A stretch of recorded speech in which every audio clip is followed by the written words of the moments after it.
السلام علیکم. ستړي مې شئ ملګرو، په خیر راغلئ. امید لرم چې خوشحاله به یې، ژوندي به یې، د ژوند نه به ښې مزې اخلئ. ملګرو تاسو ته د سکرین په شیشه ستاسو ورور جان محمد مخاطب هم دی. ملګرو یو درخواست درته هم کوم، دا چینل ځان سره سبسکرایب کړئ. په دې به تاسو ته مختلف قسمه ویډیوګانې او شاعران د حجرې پروګرامونه هم تاسو کتلی شئ. نو چې دا تاسو سبسکرایب کړئ نو چې کوم نوی پروګرام وي هغه تاسو ته راځي. خپله یو ټپه راته کومه او د ټپې نه سره وروستو بیا خپل غزل شعر کومه چې وجود مې مړې تبې نیولې، وجود مې مړې تبې نیولې او ستا د دیدن نه چې پرون راغلی یمه.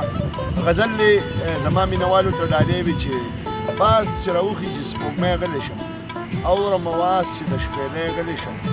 ستا د موسیقي موسیقي نظر په خاطر هرې ګیلې ته په مرۍ غلی شم. او د خپل سپېره قسمت غربت د وجې چې رانه وغواړي والی غلی شم. او شور او شر کولی هم شمه زه ستا د خاطره لیونی غلی شم.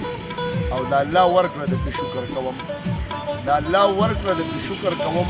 جانې به څنګ په شاعرۍ غلی شم.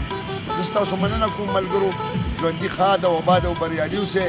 او په دې خپل شعر به نن اجازت واخلم چې ستاسو د مینې محبت بلا محتاجه یم، بغیر له تاسو د بادشاه یم نه بېتاجه یم.